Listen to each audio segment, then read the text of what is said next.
Barely. Madam Chair, you're live. Good evening and welcome to the council meeting. It's June the 10th at 6 p.m. I'm going to call the meeting to order. Clerk Snare, we have quorum. All councillors are here. Looking for any changes or additions to the agenda. It has been circulated. So, oops. Councillors, any additions or deletions or anything? The dashboard items are there as well. Seeing nothing, we'll move on. Oops. The power is fine, I promise. Any declarations of conflict of interest, council? Seeing none, I'm going to move into announcements. I have a few for this evening. West Hants Regional Municipality is in Mi'kma'ki, the ancestral and unceded territory of the Mi'kmaq people. This land is governed by the treaties of peace and friendship signed in 1726. West Hants Regional Municipality recognizes we are all treaty people and have responsibilities to this land and each other. West Hants Regional Municipality also recognizes African Nova Scotians are a distinct people whose history, legacies, and contributions have enriched that part of Mi'kma'ki known as Nova Scotia for over 400 years. We have a full house this evening, so I just want to remind everyone, in case of emergency, we have 2 exits and ask everyone to leave in a nice fashionably manner and meet out at the muster station. I'm going to ask Councillor Wheaton to double check the building and the washrooms to make sure everyone is out. Another message for everyone here. We do have people probably who haven't attended before. We respectfully ask you not to video or audio record. We are recording the meeting and it will be on YouTube for people to watch at another time if they need to. So we appreciate you doing that. And lastly, this council and I as chair are committed to ensuring this meeting and its participants conduct themselves in a respectful and professional manner as outlined in the municipality's municipal code of conduct. Meeting presenters, staff, and the public are expected to conduct themselves in an equally respectful manner at all times the meeting is being conducted. I thank you all in advance for your commitment to these important meeting principles. So with that, does any councillors have any other announcements? Councillor John Smith. Thank you, Chair. I'd just like to mention that the Teddy Bear Jamboree is on at the Falmouth Hall on Saturday, June 21st from 11 till 2. Perfect. Councillor Remy. Through Chair, I just want to congratulate the Hants Learning Network Association. They celebrated their 30 years. So I just wanted to put that out there. Perfect. Councillor Larry Pinch. I just wanted to let everybody know about the Auxiliary Fire Hall Breakfast out in Southwest Hants this upcoming Saturday from 8 a.m. to 10 a.m. Perfect. Councillor Smith, I'm assuming you don't have anything else. Just wanted to confirm. Seeing no more lights, we're going to look for approval of previous meeting minutes, 2025-05-12, Committee of the Whole minutes. They were circulated. Was there anything anyone wanted to point out on those? Seeing no lights, those will be accepted. So we have 3 presentations this evening. We're going to start with Nova Scotia Public Health Fluoride presentation and invite Catherine Brown and Dr. Kevin Walsh up to the mic. And please introduce yourself and we look forward to hearing from you. Just want to make sure this is working. It's working. Fantastic. All right. Well, thank you so much for the opportunity to speak with the West Hants Council this evening. My name is Dr. Catherine Brown, and I'm the Regional Medical Officer of Health for Central Zone Nova Scotia, which includes both Halifax and West Hants regional municipalities. And tonight I have the pleasure of speaking with Dr. Kevin Walsh. I'll let him introduce himself. Hello, everyone. I'm Dr. Kevin Walsh. I have been a dentist in the community in my 31st year now, past president of the Nova Scotia Dental Association and Provincial Dental Board, and happy to share some insights on fluoride tonight. So next slide. We were invited to present on community water fluoridation, what it is, and why public health and dental partners recommend it. So one more slide down. Perfect. Our hope is this presentation will start a conversation about water fluoridation and the opportunity to create significant and lasting health benefits for residents in West Hants. Along with the presentation, you'll see a package of material on water fluoridation with your council materials. This package includes an infographic and FAQ on water fluoridation, as well as letter of supports from various groups.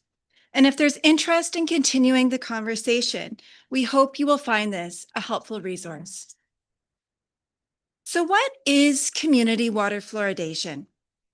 This is the process of monitoring and adjusting fluoride in drinking water to the optimal levels for prevention of dental decay. It's considered one of the most cost-effective and equitable methods to deliver fluoride to communities, and it's associated with a 25% or more reduction in tooth decay, not only in children, but also adults and seniors. Next slide. Many governments, associations, and professional organizations have endorsed water fluoridation. I wanted today to highlight the strong support for water fluoridation in Nova Scotia, including organizations from dentistry to public health to the IWK and Dalhousie. Next slide. I often get the question, why does public health work with municipalities when health is a provincial jurisdiction? And my answer is that municipalities have an integral role to play in influencing the environments in which we live, learn, work, play, and grow. These are known as the social determinants of health, and below I've listed a few programs and services West Hants offers its residents to support healthy communities. And so thanks for all that you already do. Next slide. Water fluoridation is offered in many communities across Nova Scotia, and not just big cities like Halifax and Sydney. You'll see this service is offered in smaller communities too, such as Kentville, Wolfville, and East Hants. Next slide. As you know, West Hants has 3 water treatment plants that supplies about 1/3 of your community with drinking water. The remaining residents generally get their drinking water from wells.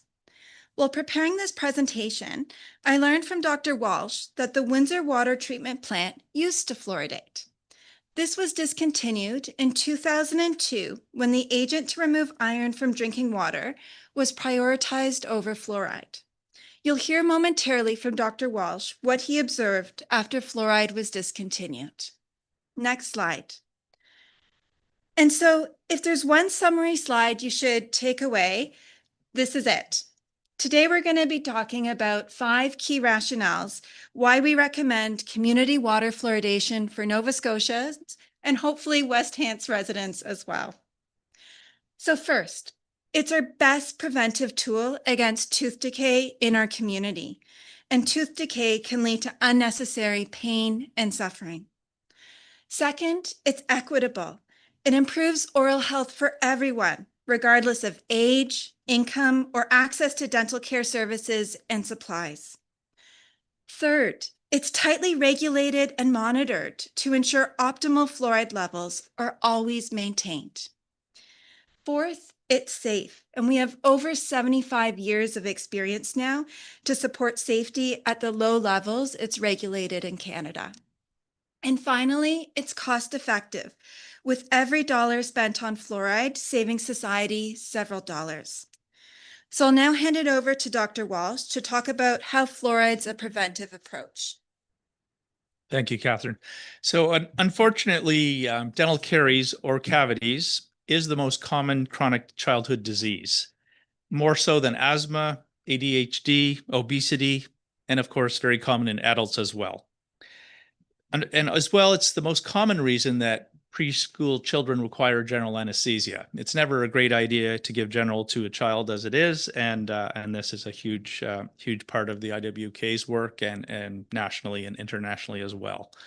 Actually, and Matter of fact, 30% of the pediatric day surgical time in Canada is used currently to treat dental decay, more than any other procedure.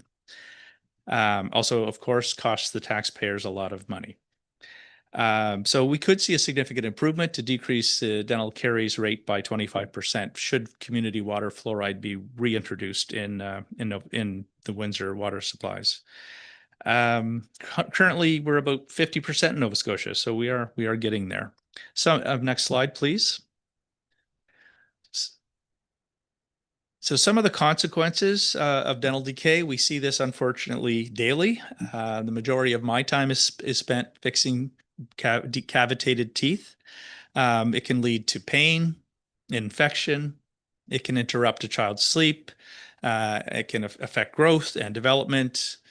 With adults, it can affect their time at work, children's time at school.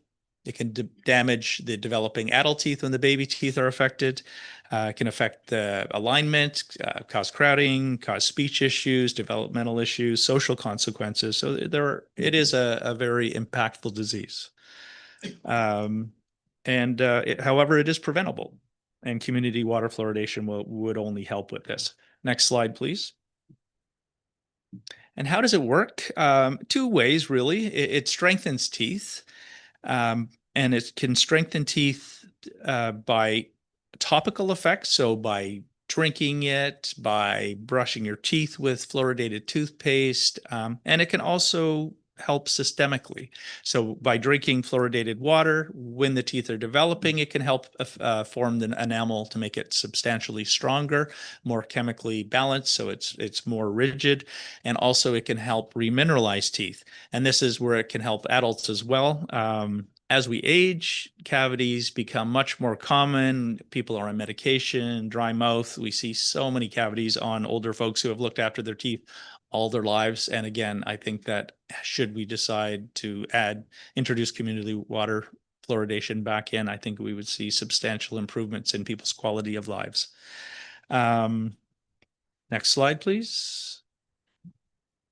So as Dr. Brown mentioned, when we first moved to Windsor in '94 and started practicing dentistry full-time, the dentist I took over from, Dr. Alan Stewart, used to brag about how few cavities the kids on Windsor water used to get. And it was quickly apparent to me that there was a disparity. Anywhere from outside of the Windsor water supply, they'd come in with a lot of cavities, and the Windsor kids with similar oral hygiene, similar socioeconomic situation had substantially less cavities. Several years after we were here, I guess about 8 years after I arrived on the scene, they took the water fluoridation out, and it didn't take very long to start to notice that the Windsor kids returned to baseline. So there's my observation locally, personally, that has been impactful. Back to you, Kevin. So we'll go, oh, Deanna's ahead of me. Fabulous. So water fluoridation, as Kevin was saying, it's an impactful tool because it is universal and accessible. It reaches everyone in your community, regardless of age, income, or access to dental care. And while we have seen overall reductions in the severity of tooth decay over the last few decades, these reductions have not been experienced the same across all neighborhoods and communities. Unfortunately, populations that experience the most tooth decay, typically those who live in our poorest neighborhoods, are also those who have the greatest difficulty in accessing oral health care. Next slide. So Public Health offers a fluoride varnish program in select elementary schools across Nova Scotia, and that includes 5 in West Hants. So to complement Dr. Walsh's observations, I asked the dental hygienist who serves West Hants what she's noticed. She shared that students present with a high quantity of untreated dental decay and named accessibility and transportation as the biggest barriers to dental care. Next slide. And her observations are certainly echoed more broadly in studies looking at challenges in rural communities and accessing dental care. The other thing to note is within West Hants, most dentists aren't taking on new patients, even if they qualify for the Canadian Dental Care Plan. the federal program to make dental care more accessible to lower income Canadians without insurance. Next slide. For communities who fluoridate in Nova Scotia, drinking water is tested daily to ensure that optimal fluoride levels are always maintained. Health Canada has set the optimal level of fluoride in drinking water at less than half the maximal acceptable concentration. And this really is to count for exposures to fluoride from other common sources, things like toothpaste or access to dental treatments. And as such, while there's no formal requirement to add fluoride to drinking water, only to ensure levels are maintained below the regulated maximum, increasing the naturally occurring levels of fluoride in water to an optimal concentration is an important service provided by our water utilities. Next slide. So I want to start by acknowledging that fluoride is a potential health hazard when repeated exposure to fluoride occur at levels much higher than Canada's regulated maximum. We're talking 2, 3, 4 times those levels. But as with any chemical, it's the dose that makes the poison. And that's the reason why Nova Scotia requires daily monitoring to ensure optimal low concentrations of fluoride are maintained. And what we have seen is at those optimal concentrations, decades of research has shown that fluoridated drinking water is safe and beneficial to human health when these levels are maintained.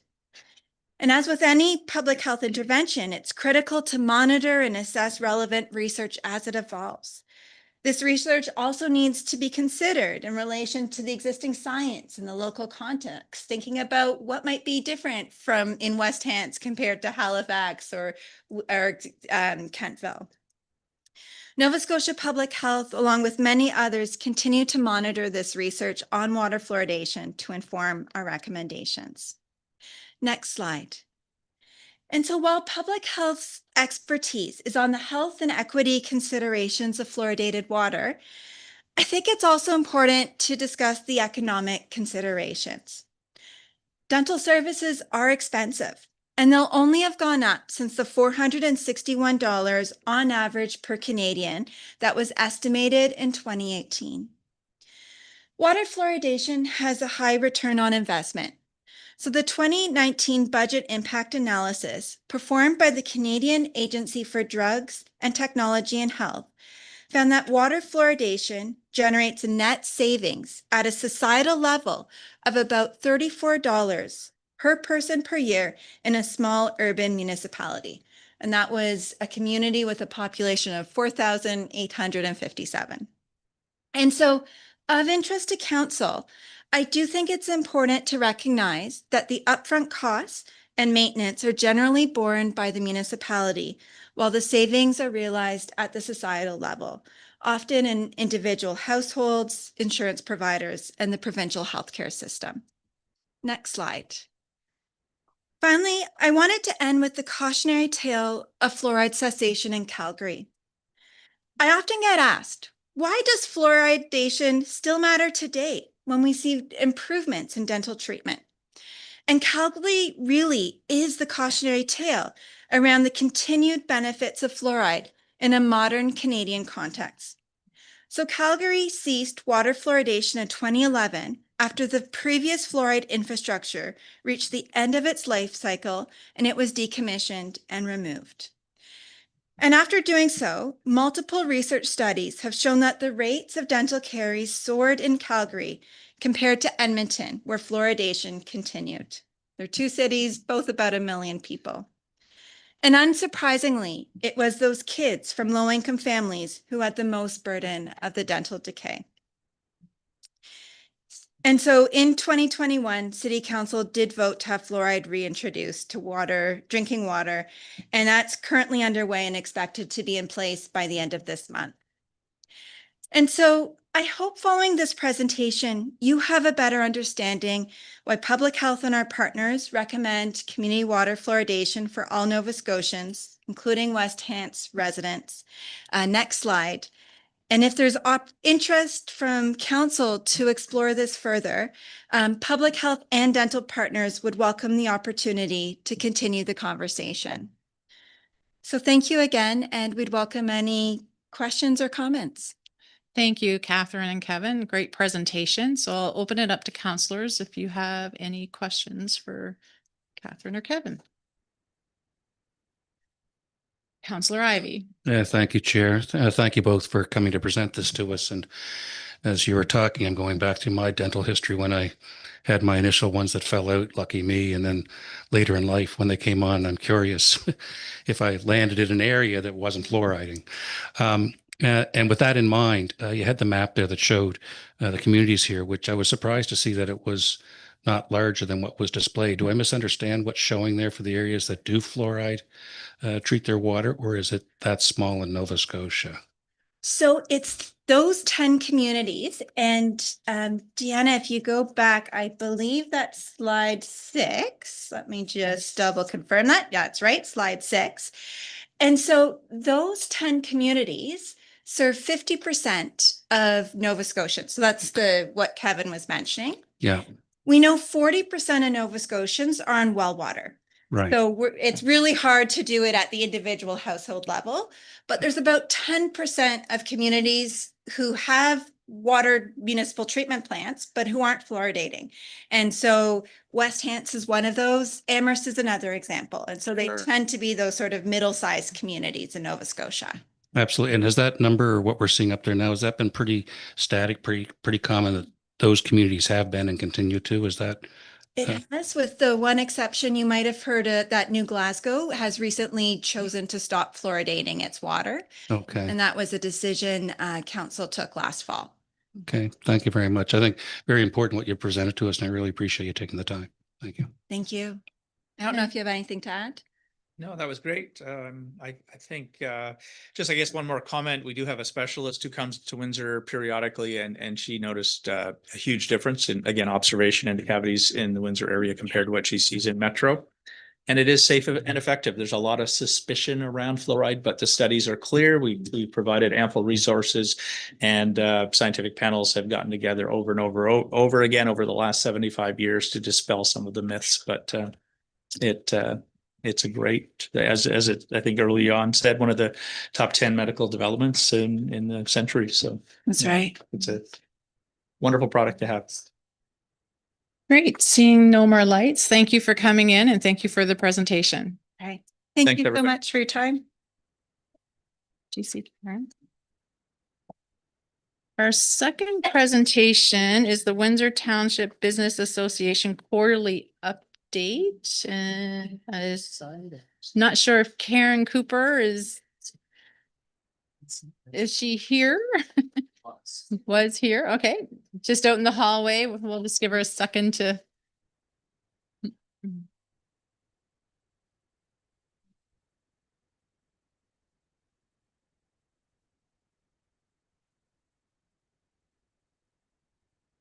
So Karen, and I'll ask you just to introduce yourself and again, we have 15 minutes for the presentation with questions. And just turn your light on so you can speak into the mic. Great. Thank you.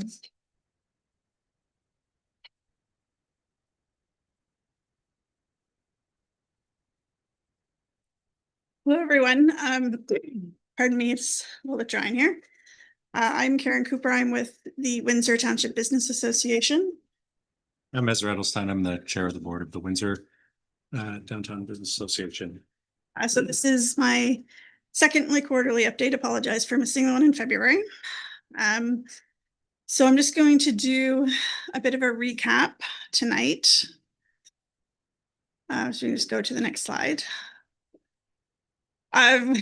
What we've done, Ezra's going to speak to some data that we've collected, what our plans are, and then if you guys have any questions. So November, December was highlighted by our holiday decorating contest that covered our area. It was the highest participation level to date. It got some local news coverage. The winner was the public winner, which was a first for our for our contest. It was Davison's. They did a great job, and I'll be announcing the theme this year in July, so everyone has lots of time to prepare. And there's already some trash talk in between businesses to who's going to win this year, so we're pretty excited. going. January to March was highlighted by Winter Thing, also known as Windy Thing. Hopefully that will not happen again.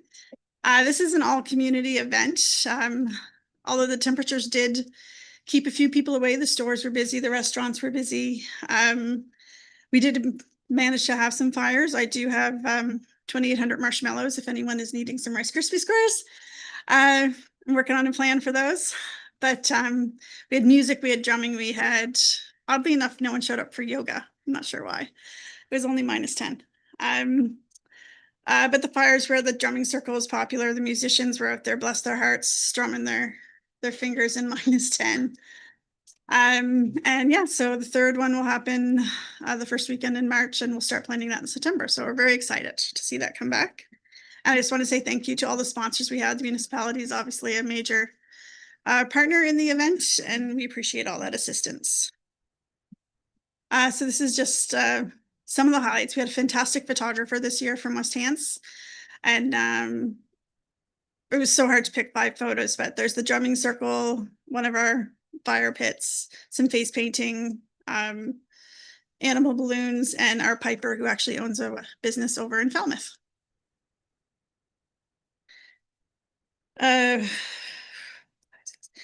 April and May, April saw a lot of kind of just connecting with people at events. We had 2 community fairs, the Dalhousie Roundtable, which many of you would have participated in one way or another, was a great event for the area. This is our AGM that we just held. So Michelle Jodry, who many of you may know of Mosaic Market, has just recently stepped down from our board after 12 years. She contributed an amazing amount to the township. So she's not going far, and she'll still be there for all my questions that I have for her. So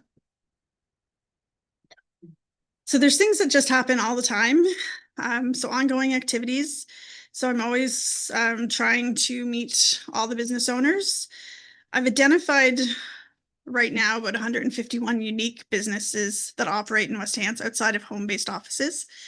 And I've met with 64% of those. And it's my goal within the next 3 months to figure out how to connect with the ones that have either just service-based, so they have locked doors or stuff like that. And I do a newsletter about twice a month. So a few of you on the council will get that. That's where all our updates are. That is an internal facing newsletter for businesses, so they know about street closures and events coming up in that. And I'll have say something also about an external newsletter at the end. Sorry. We are looking at an external face newsletter in partnership with the chamber, kind of to replace, I don't know what it was called, but it was used to be like a 2-page flyer. My mom used to send it to me when I lived in Alberta. That was like things going on in West Hants, kind of like the Mount Uniacke one. We're looking to do something like that again. So 8. The facade program, this is a long-standing program that we are trying to get businesses up and using. For the past couple of years, the funding hasn't all been used. There's usually about $8,000 in it. Most recently, Mermaid, Madison and Clover, and Cedar Center have utilized that funding. It doesn't have to be a big project. I think that's where some people get stuck. You don't have to do a giant thing. If you just want to paint your building or get a new sign, we can help you with that. So Toady Bogles, which is the new barbershop in town, one of the 2 barbershops in town, and Studio 22 will have new signs shortly because of that. And something that's kind of started last August, but is now a quarterly event, is we do meet with a lot of the players that I know there were discussions about. So there is ourselves, the municipality, CBDC, the chamber, Valley Ren, Nova Scotia Works, Community Inc., the MLA office, ourselves, and Glooscap has an open invitation when their staff have time. And we just go, we compare what we're all doing so we don't overlap. I know there was a concern about overlapped tasks. And then where can we find partnerships and work together? So we really focus on that. So, and then whenever there's other businesses events that I can attend, I normally do. So I do a lot of Valley Ren events. I'm hoping to get over to Hansport for their Chamber of Commerce AGM shortly once this is done. And that's where a lot of the conversations happen, because it's also other business owners who are there. And that's sometimes where you find out where the next big idea is. So. All right. So I'm just going to talk briefly about a really interesting report that we commissioned. Environics is a big data company, basically, and they survey everyone's cell phones. So, and they sell that data to different organizations. The Windsor Township decided to commission the first report as a baseline, mostly to establish what our visitor trends are to a very specific, what they call geofence in downtown Windsor. So with these reports, the smaller the area, geographic area, the more accurate the data is. So the geofence for this particular set of data pretty much is limited to either side of Water, Garish, and then Wentworth out to basically the Fort Edward Mall. That was already a little bit big for them. As I said, the intent is to provide a baseline for who's actually coming to visit downtown Windsor. And our hope is to repeat these reports annually or biannually and have specific data that suggests which direction we're moving in terms of visitor trends, specifically to the downtown. So this report was for May 1st, 2023 to April 30th, 24. It basically, so we had 106,000 unique visitors in that time period that made 3.1 million visits for an average of 29 visits per visitor.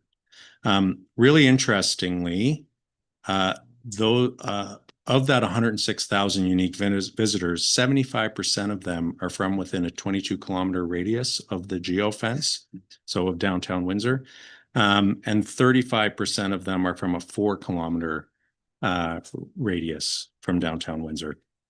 On a monthly basis, we have about 8,850 visitors, making 260,000 visits per month. 72% of them are weekday visits and 28% of them are weekend visits, which ultimately works out to about a near perfect daily distribution of between 13 and 15% per day. So there actually isn't, the most visited day is actually Wednesdays for some strange reason. And it's a difference of 2% from the lowest visited day. So that was one of the also quite unique facts. 25% of the visits happen between the hours of 12 to 3. That's the highest visitation window. The next two highest visitation windows of 23% each are 9 to 12 and 3 to 6. So by far, our visitors visit downtown Windsor from 9 to 6 p.m. So during what would be daytime hours. And then again, this is the crazy things that your cell phone tells the world. But they take the weighted summary of the unique visitors, and of that weighted summary of the unique visitors, they draw a demographic of the average visitor to downtown Windsor. And that weighted unique visitor is a family of 2. Typically, average household income of 99,000. Typical trades or college education, and only 35% of them have children. So that's a sort of very high-level overview of the report. We've been digesting it for the last little bit. And like I said, we'll redo the report for the next calendar year from May 1st, 24 to April 30th, 25, and see what's changed. Yep. So what's coming up for the rest of our year, which is June to March. So we just on Saturday did a downtown tidy up. So we had 14 people come out, which for the weather I was pretty impressed with. The youngest was 3.5 years old. She did a great job, her and her sisters. And the oldest, we had people over 70. There wasn't, I thought there'd be more garbage, but we had covered a big area. Justin had just been around, so huge shout out to Justin. And yeah, so we're going to be trying to promote his cleanups that he does, and we have another big one coming up in October. So our summer position will start very shortly. So we have a summer student, and in July, August, we'll be participating in the various events, so Canada Day, Pride Parade, and events. Our summer music series, which most people know for Friday nights. We are going to revisit that and do maybe 3 larger events, a family focused event, a country event, maybe a rock event. We'll sort that out because we have a ton of local talent and it's fitting all the musicians in, but making more of an event. So, you know, barbecue, vendors, whatnot. Summer bingo will be back. So there'll be more on that on our website, and then just participating in all the things that happen over the summer, the farmers market, Avon River Days, and those things that come up. Garlic Fest will obviously be a big one. Last year I did a treasure hunt to promote visits to local businesses. We'll be redoing that. We'll actually start planning winter thing in September, if not a bit earlier. And then October, like I say, we'll do another tidy up, and then we'll also do Small Business Week, and there's some social media stuff that we planned for that. So we'll have in November, December, we'll have our decorating again. The Avon Chamber will have their gala. And then March will be in International Women's Day and winter thing. So other things that happen that don't necessarily have dates yet. We are looking at having a quarterly event that is open to every business in every community. And it's for networking and connections. We provide the food, so just need people to come. And then whatever events within Windsor and outside of Windsor where we can promote the area.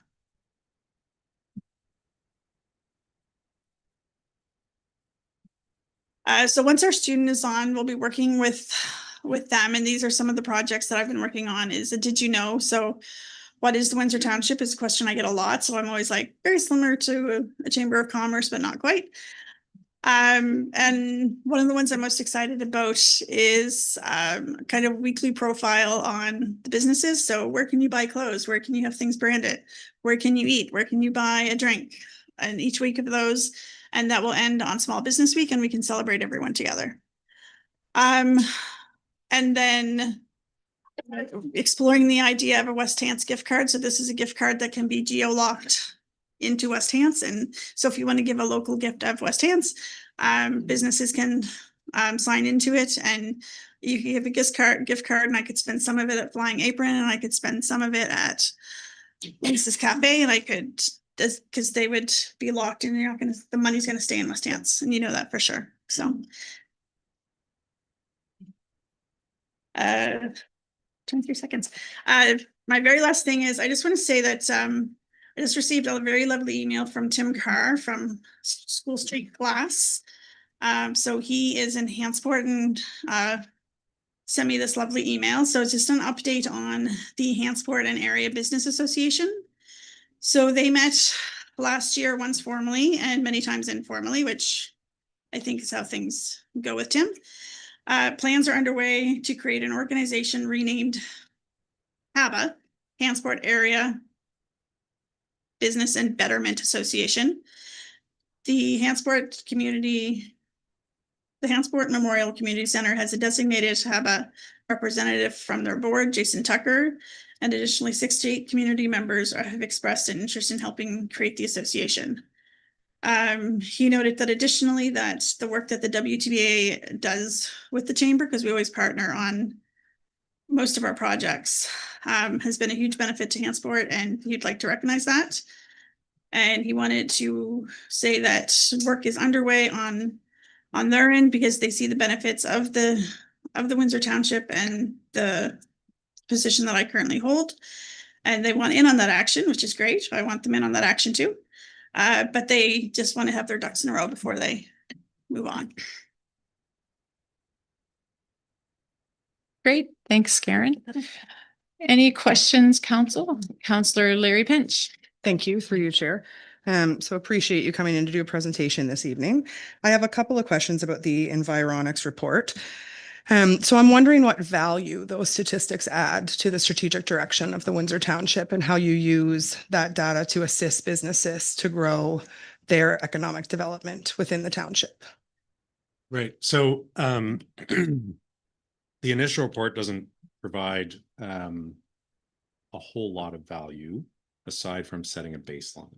So, there's a number of assumptions that we have made for years around the WTBA table, and I think in general in the business community in Windsor, of who is visiting downtown. And personally, for me, those assumptions were not what we saw in that report. So baseline is the number one. Obviously, as a business association, we're interested in the vibrancy and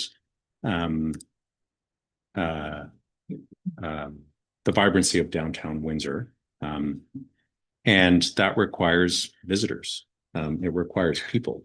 And knowing who those people are is a huge first step in being able to improve the offering that we can offer as a downtown within a larger municipality. Any other questions, council? Seeing no lights, thank you very much for the presentation. So we're into our last presentation, mineral extraction in West Hants, and I'm going to ask Sarah Trask and Chad Pache to come up, introduce yourselves, and the floor is yours.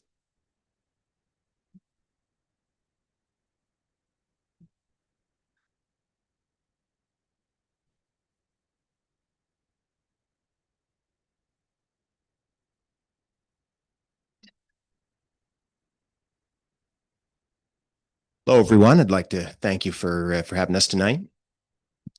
I've known many of you in this room my entire life. As many as you know, I'm Chad Pache, local business owner and resident. With me tonight is Sarah Trask-Dugan, homeopathic doctor, and she's also my neighbor. We come to you today to address you not by these titles or affiliations, but rather as citizens who are extremely concerned about the welfare of our community, county, province, and home. We're not environmentalists or activists. Like many of you, we learned about the project we're going to speak about tonight from a news article and knew we had to take action to protect our friends and family.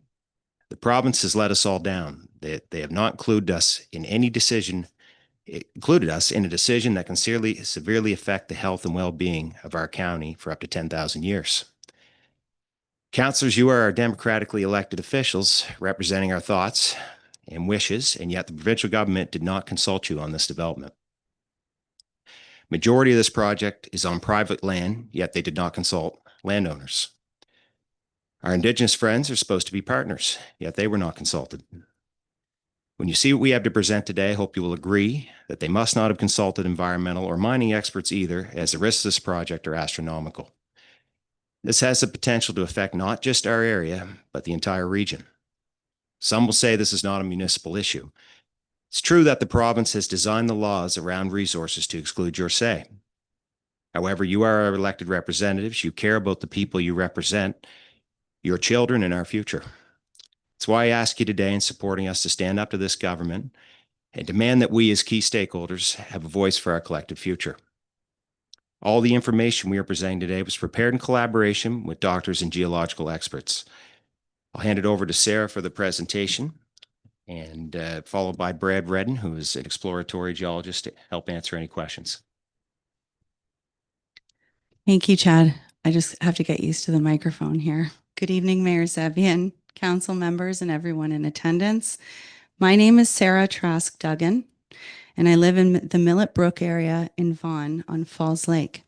I'm here because on March 21st, the government announced a request for proposal for uranium exploration in my backyard and the backyards of many of your constituents. This is my first time speaking to council or doing anything like this, but I also think it's a first for most of us when it comes to uranium. Council is likely aware that there is a lot of concern in the community about plans to allow uranium exploration here. We're all trying to learn fast. We've spent the last 2 weeks consulting with experts across the board and held a community meeting in Vaughan at the fire hall where over 200 people attended. Since then, we have been talking to many people across Nova Scotia and trying to learn as much as we can to share with you today. So firstly, I'd like to apologize for the slides being all mixed up because when I went through the slides, I realized I had about an hour of information in there. I realize that time won't permit me to share everything that's mulling around in my head right now, but I will say that since the town hall meeting in Vaughan, both Chad and I both and our spouses have heard from farmers, business owners, teachers, all of our neighbors, and there's so much concern and stress in our community, as well as across the province. People in our neighborhood and across the province in these RFP areas are getting letters already from the Provincial Department of Natural Resources, and we need time to get informed. Thank you for letting us present today, as I know it was short notice, but time isn't on our side. As you'll see in this presentation, the government is moving fast to open up Nova Scotia to uranium exploration. On March 25th, exactly 11 weeks ago, the government repealed the ban on uranium exploration that had been in place for 44 years. Next.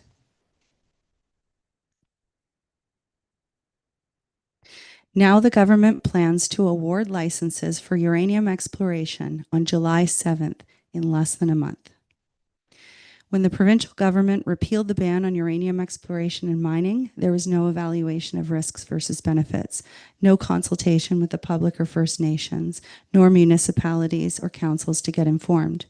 That's why we're asking council to formally request the government pause before granting any uranium exploration licenses until the risks are fully understood, until there is broad consultation. In the last 2 weeks, these are some of the things that I've learned. Lots of people are just finding out, and many don't even know. Exploration for uranium was already done in Millet Brook beginning in the summer of 1976. This is not the first stage of exploration for uranium. We understand from a source familiar with mining exploration practices that the next stage of exploration to further evaluate this resource could involve significant disturbance of uranium. Nova Scotia has a history of exploration and mining infractions, which have led to communities to suffer the impacts and the province to deal with the mess left behind. That being said, uranium is vastly different than gold or copper. These are fairly stable minerals. However, uranium exploration and mining are not only dangerous, but they leave behind a legacy of harm. Uranium is radioactive. It's hazardous to the health. What happens is it breaks down into radon, a gas that is known to be very, very dangerous, which is why we have radon detectors in our homes. In the last few weeks, I have learned that uranium is soluble, dissolves in water, and that uranium is highly mobile and travels long distances.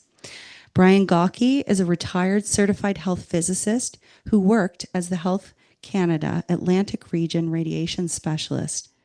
And he stated, because of uranium solubility in water, disturbance of uranium contaminated rock caused by exploration and mining has the potential to increase both uranium and radon levels. These risks are exponentially increased by mining activities because they take place in the areas of highest concentration and over a very large area, end quote.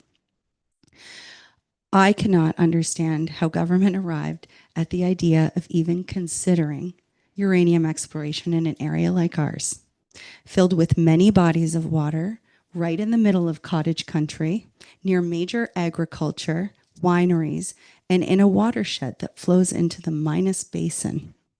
When we had that rainfall in 2023, it flooded all of our lakes. I can't even imagine that amount of water flooding a tailings pond and carrying radioactive material. I also learned that in 1985, when the McLeave Commission was looking into whether a moratorium on uranium and exploration and mining should be continued in Nova Scotia, Environment Canada said the release of radioactive matter into the environment presents a special class of environmental protection problems because radiation cannot, in any known practical way, be neutralized or altered from its natural decay sequence, and it can cause permanent, cumulative, or delayed but irreversible harmful effects in all living organisms. End quote. So it's not the same as mining for other minerals. Therefore, radioactive minerals would require containment during their hazardous lifetime to allay health and environmental concerns. Again, from the McLeave report, the Environment Canada brief also stated in Nova Scotia, the wet climate, high water table, and acidic waters may pose special problems for radioactive waste management. Next.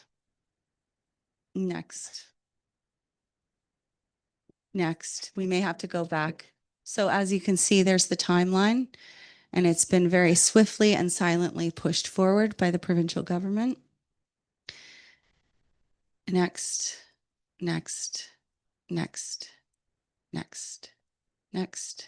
Okay. Sorry. We have been working very closely with the Canadian Association of Physicians for the Environment to understand the potential health implications, including their experts putting forward important fact sheets that are fully referenced. One report from CAPE states, uranium mining and exploration pose grave risks. They release radon and radioactive toxic particles that can contaminate soil, water, crops, and wildlife. These contaminants can enter the food chain and jeopardize our drinking water supplies. Nova Scotia is the second most densely populated province in Canada. No matter where you live in the province, your health could be at risk. End quote. We also have the largest rural population. In addition, CAPE physicians also state that women and children are more sensitive to the effects of low-level radiation. Go back, please, to the RFP, please. There. The RFP site is a 2,300 hectare or 5,683 acres located in the Avon River watershed in Millet Brook, Vaughan, Hants County. Exploration activities could begin as soon as July. The attached map,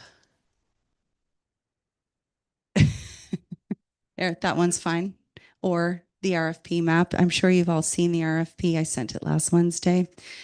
It shows that the proposed uranium lease area, the water flow from the RFP area would flow through hundreds of properties, farms, wineries, and schools before reaching the Avon River and the Minas Basin. It's in an area where many surface water sources, such as lakes, streams, and ponds, can have potential implications on our water supply. It is less than 8 kilometers to our municipal water supply in Windsor and less than 5 kilometers to our municipal water supply in Falmouth. This area is populated with full-time residences, cottage owners, farmers, and the watershed contains farms with both livestock and food. If you have any questions about this part, maybe we could save that to the end because I'm working on time. The Houston government says new techniques mean that uranium can be mined safely. Where is this information and why has it not been shared with any of us? Information from the U.S. Environmental Protection Agency from 2025 says something quite different. The EPA says new mining technology does not make uranium mining safe. According to the EPA, quote, regardless of how uranium is extracted from rock, mining, or in situ leaking, the process leaves behind radioactive waste.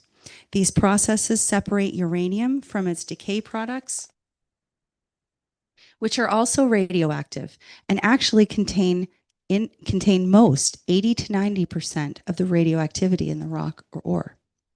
The Houston government repeatedly tells us that uranium mining can be done safely in Nova Scotia, but they have not provided any evidence to support this statement. There has been no evaluation of risks in Nova Scotia or in the specific selected RFP sites before or after the government repealed the ban on uranium exploration here. Dr. Stephen Emmerman is a scientist, a geophysicist, and retired university professor, now a mining consultant, who has testified on mining issues before the U.S. Congress, the European Union, the United Nations, and represented clients in countless mining cases across the world.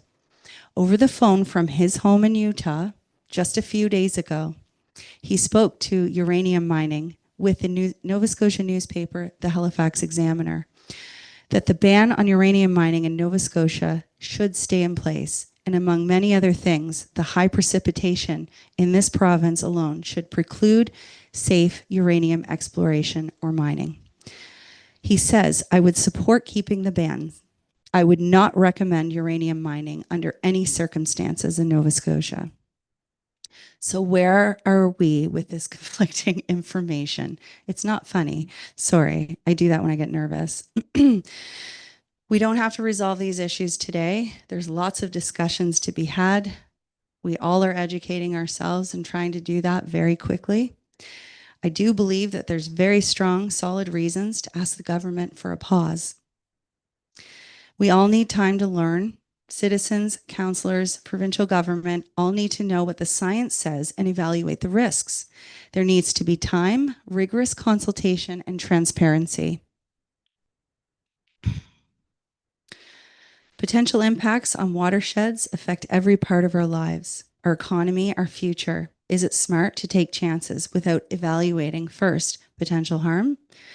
No harm is done by recommending a pause. Government has said it could take up to a decade to start before uranium mining happens. What I need to emphasize is that harm can be done, potentially serious and long-lasting harm, if there is not a pause. And if the government insists on moving so quickly without looking at the science, without looking at the site-specific risks, as well as the general risks that have been pointed out by all the sources I quoted earlier, this doesn't just affect our area. This could be devastating for our entire province.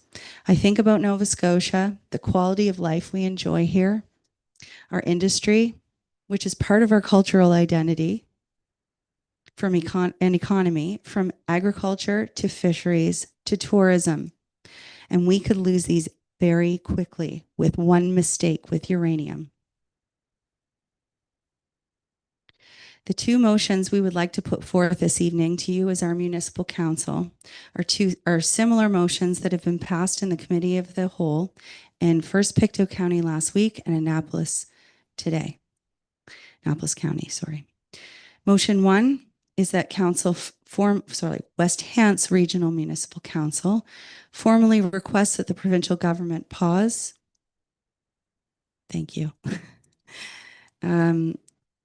Requests that the provincial government pause before granting any leases for uranium exploration in our county to allow time for council and communities to become informed and give input about the potential impacts of uranium exploration on the community and allow for sufficient time for the province to conduct meaningful consultations with the public and First Nations and weigh potential risks. Motion 2, we ask that this council affirms the importance of safe drinking water for all county residents, both living in centralized areas serviced by our municipal water systems and those living in outside those areas who rely on wells. Council states our intention to investigate how the county might improve the protection of our water supplies of residents relying on wells and the municipal water supply. As we undertake this process, we formally request that the province pause before granting any uranium exploration licenses. To conclude, I'd like to reiterate the reasons we ask for a pause.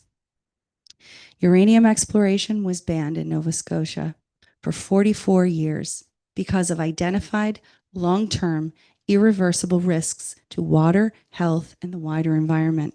The ban was put in place after broad consultation with the public and the First Nations after the evaluation of these risks. The ban was removed without any consultation and without evaluating the risks. This endangers watersheds, communities, individuals, and existing industries.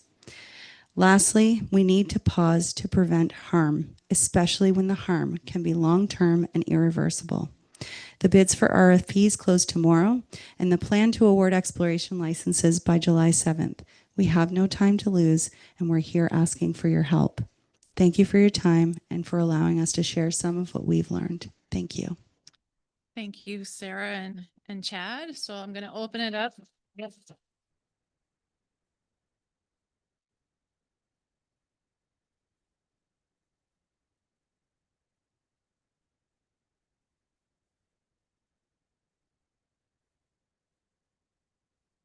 Very good. So I'm going to open it up to council.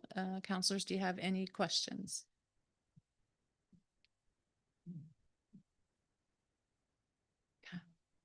Councillor John Smith. Thank you, Deputy Mayor. I have a lot of questions, but one is, so if they did go ahead and do the exploration, is there any environmental assessment that have to do before the exploration, or can they just do the exploration without doing an assessment? I know that for mining, they would have to do an environmental assessment, but Yeah, thanks. That's a great question. I'm Brad Redden. I grew up in Brooklyn. Anyways, I should specify as I've got a geology degree and I've worked in the industry, but I don't have my professional geologist. So I just have, I'm more like a learned friend than say an expert opinion here. Have to make sure we're all dotting our I's and crossing our T's. No, when we were developing claims and doing exploration programs and planning exploration programs, there were not environmental assessments done ahead of time. For most minerals, it's not that it's not relevant, but your impact is significantly less than forestry. Uranium represents a very special set of problems, as it gets alluded to by Health Canada, and that is the mobility that happens when you oxidize it, which is, for our conversation, you expose it to the atmosphere, or you expose it to water that's been exposed to the atmosphere. So your drilling process, you're pumping a lot of water down there that is from usually a nearby pond or lake, and that causes oxidation and potential mobility. A real sort of exceptional case of this is in Harrietsfield that we won't get into, but there's other examples in Halifax, in Nova Scotia, of uranium being mobilized just by simple oxidation. Yeah. so just to follow, what's the exploration look like? Is it just somebody taking a few samples of rocks, or is it blasting, or is it? Oh, okay.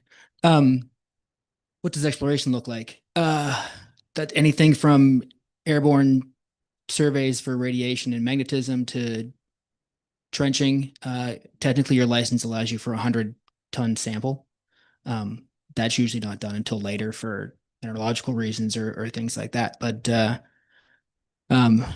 doing new programs, it might involve a lot of geologists walking around the woods banging on rocks.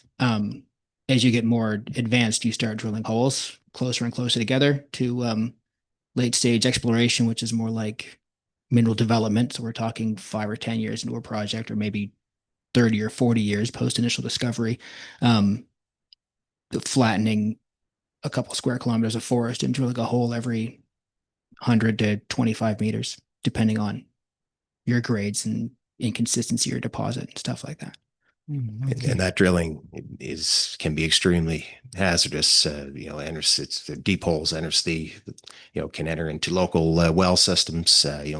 All the residents in that area out there where they're doing it are on wells. It can contaminate wells. And just to add to what he said too, the mining process itself, when they have established mines, is federally regulated, but there's very little regulation around the exploratory phase. So you've got, and don't let them fool you. It can be extremely dangerous to local residents. Still, like he said, radon, contamination of water systems. It's a very big deal. Just a second. Okay. Sorry. Yeah. A lot of these residents who have received letters already from the Provincial Department of Natural Resources, they are on smaller plots of land, cottages, Falls Lake West. You know, they're on wells, but they also have small properties. So you're looking at somebody coming in and drilling a hole in a small property like that. There are risks to that family. Yes. You're good. Thank you very much. Councillor Larry Pinch. Thank you, through you, Chair. So I just wanted to say thank you, number one, for championing this cause. I know it's been a lot of work in a short period of time, and I think your community in this room has shown how appreciative they are of the effort that you've put into this venture. And I just wanted to say that as a resident of Falls Lake West myself, that I share in the concerns of my neighbors.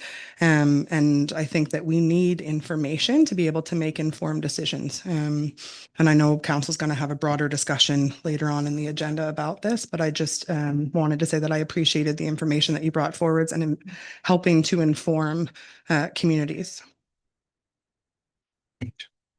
Councillor Scott McLean. Thank you, Chair. I guess through you to Fred. Fred, yeah, welcome back. I just had a question about the yellow cake. That's uranium. Basically, they call it yellow cake, I guess. How far down would this potentially be in the ground? Is it a couple kilometers? Is it 500 feet? I'm just curious. So, well, I mean, generally yellow cake is what you're producing after the fact. In usually refinement, you do get yellow uranium oxide in the wild, so to speak. Millet Brook, the previous exploration, I recall from having skimmed just the work that was done in the late 70s. They had only drilled down about 400 meters, so it's pretty shallow. Grade's not terrible. Granite is personally, I'm not optimistic about a mine ever being developed in the granites in Nova Scotia. There's kind of nobody that mines granites in the world, and nobody has since the 80s because the tonnage is small and the grade just isn't quite there compared to other stuff. There's roll front deposits such as you guys have under 3 Mile Plains. If my understanding, that's why there's water supply that you guys own in 3 Mile Plains, is because most people back in the 70s had their wells literally drilled into a uranium deposit. I think those are a much better exploration project in Nova Scotia. But if I was a geologist looking for employment right now and a company was telling me that these were their exploration targets, I'd be like, probably going, thank you. I'm going to go find somebody else to work for because I don't trust your judgment enough to pay my paycheck at the end of the day. So there's when I look at it that way and I see a very small prospect of a mine, even by mining standards, which is they say 1 in 10,000 projects makes it to production. Why are we doing exploration at all if these are considered globally to not be viable targets? I mean, there is another type of project that another type of deposit they talk about, which is called an iron ore copper gold project. But I don't see them around the granites either. Maybe up in the Cobequids, and even then, I think I'm getting way too far into the weeds here. But for the most part, it's pretty shallow here. It's not, to get back to your original question, pretty shallow. You're like 400 meters. You're not making an underground mine for that. You know that, Scott. I think All right, thanks. Councillor Yanish. Yes, thank you, Madam Chair.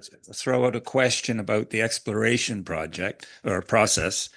And does anyone know if financial incentives are used when approaching landowners as part of the exploration process? To our knowledge, no, Brad, I don't think they have to provide any. If the landowner refuses, I think the province can step in and try to mediate the process, which might involve some sort of compensation. But there's been very little transparency towards anything or any royalties. There's no that I have seen. Have you seen anything published on any royalties to the province, to the municipalities? I've never worked on a project where it's on private property. Back to my original statement about like the companies trying to develop there, I'd be asking some hard questions. I do a lot of background work on a mining company before I go looking at them. It's part of the reason I left the industry, is the amount of work you had to do before you even considered sending somebody a resume. And just to add to that too, only recently was that policy enacted where basically the provincial government can demand access to your property. It just happened in Yarmouth with the lithium mine there. So, it was kind of one of those policy things they had written into policy for extreme circumstances, but they've made very clear recently that they're willing to use that to gain access to people's property and send everybody in the area letters to that effect. So it's landowners' rights are really, really at stake in this one. So. No, thank you very much. You're good. Councillor Larry Pinch, do you have a follow-up? If I may, to Councillor Janish's comment. So I received a letter as a property owner, and within that letter, and I think council received a similar letter recently, it suggested that negotiations could be had between any company wanting to explore on private land, and if those negotiations came to a halt, then there could be further steps afterwards, but it didn't specifically suggest financial compensation. Mayor Zabian? Thank you, Chair. Great questions so far. Before I continue on, I just want to thank Brad, Chad, and Sarah for all the work you've done, answering questions, putting this together, your advocacy on behalf of the community and beyond, I guess, because it's not just for West Hants, you are advocating for the province, and that's the difference here. It's for the province. So immense gratitude for that, you guys. Round of applause, really, because they deserve it, really.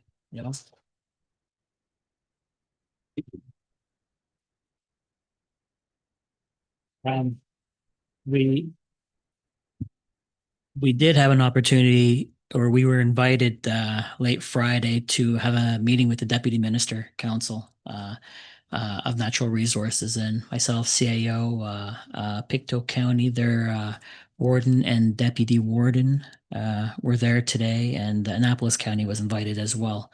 Assuming they didn't show up because they had a meeting today, which I wasn't aware of. So that was probably the reason why they had not gone to that meeting. So that question was answered. In the meeting, many questions were asked between us and Pictou, and just a couple of things here. This one, everybody's in the room right now, so I might as well say it. There are 86 landowners identified within those three areas that the province is exploring right now. So 86 total landowners, I believe. The Nuclear Safety Commission, as Chad's comment earlier, the federal government does regulate any uranium mines. The exploratory phase is provincial, though. So again, we like to shift the responsibility off to other units at this point until the heat, but just want to state that as well. Millet Brook is by far the largest site at 3,400 hectares. I think Pictou County is around 60 and Annapolis around 50, 55, give or take. Don't quote me on those numbers, but they are substantially smaller. The province is saying the exploration phase is the lowest risk of the process. And again, don't shoot the messenger, folks. I just want to state things that were stated in the meeting. When it all comes down to it, we did request that they commit to public meetings, and it was stated by us and by Pictou County as well, because we believe that should be the first part of any process, is go out, gauge the community, see what they think, and sometimes the thoughts of government officials are good. Sometimes we can be really out into left field or right field, depending on which side of the spectrum you fall on. But we can have some pretty silly ideas sometimes. And when we do hear back from residents, that's the time to correct it. And so we did request that meeting today. They didn't commit to it, folks, but they said they will get back to us on it. Hopefully within a week and a half. We stress the urgency that meetings should take place before any licenses or permits are granted. It's only fair inform the public, educate council, educate all the communities involved. So we'll keep our fingers crossed on that one. It was interesting because they did stress Millitbrook as the most economical site. They will be conducting baseline study of data before any exploration was to begin. And that would be sampling of soils, vegetation, etc. Again, we won't know until July who the proponents are to do the exploring, but they also threw in the caveat that nobody chair may be chosen either.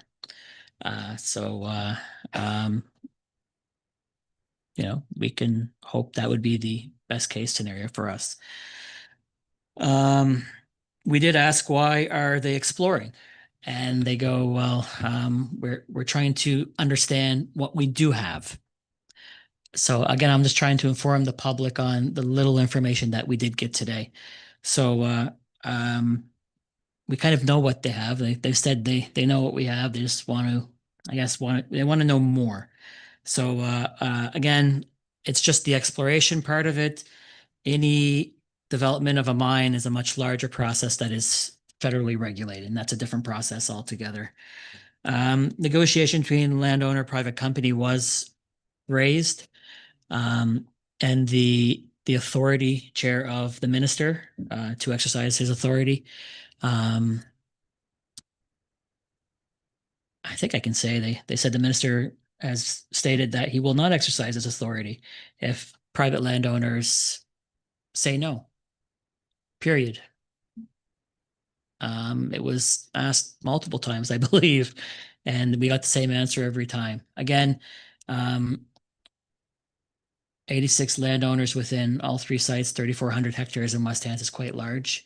I would assume that the majority of it is a handful of owners, but I don't want to get into too much detail at this point.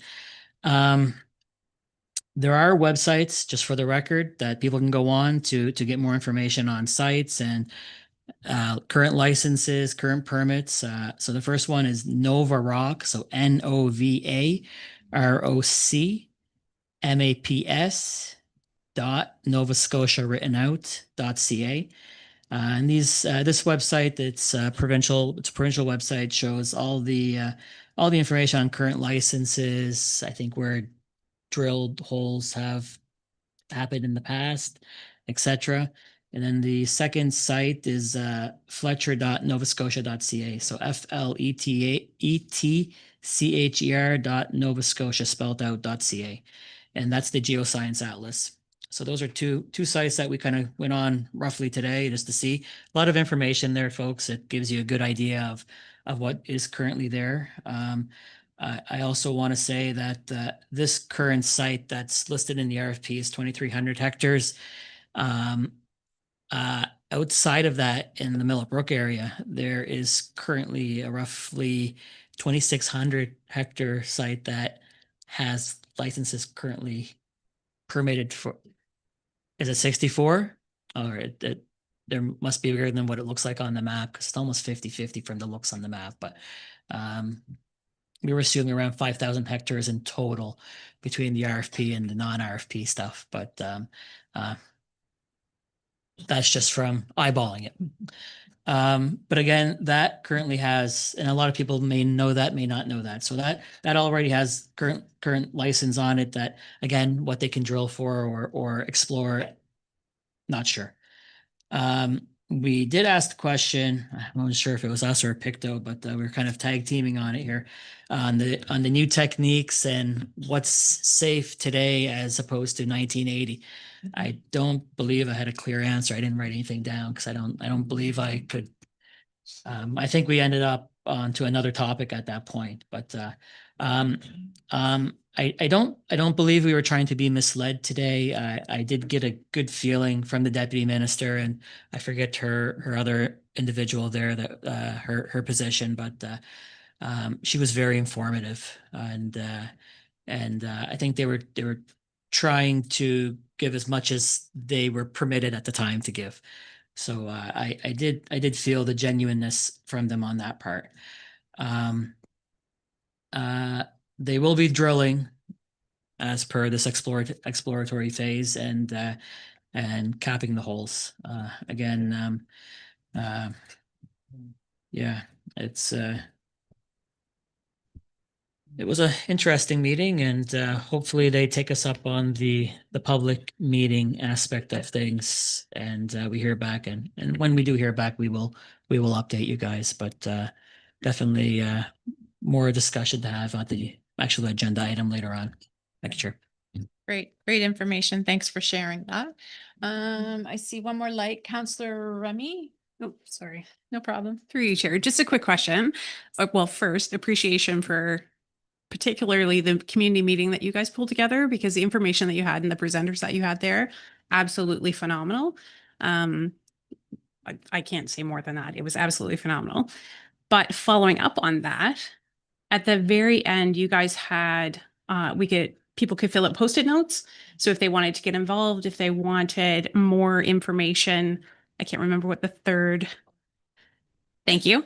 But yeah, but I was just wondering if you wanted to share that here with us, because I know that there is a Facebook page, but just for that information, just so other people who are either listening or are here or weren't able to make that meeting or fit into that space, to give the names or those types of things or have any questions. I was just wondering if you'd be able to share that tonight or with us at some point in time so that we can share it on your behalf, just because I think that what you are doing is phenomenal and representing so many people's voices. And I know that a lot of people, you know, as I said, probably couldn't make it to that meeting or for whatever reason, but I'm sure that there's lots of people who would want the information or to help, or the organizing committee. Sure, yeah. So with the help of some incredible volunteers, we created a website, knowuranium.ca. Yes, and that's spelled with a K, so KNOW uranium.ca. The Facebook group is Citizens Against Uranium Mining in Nova Scotia.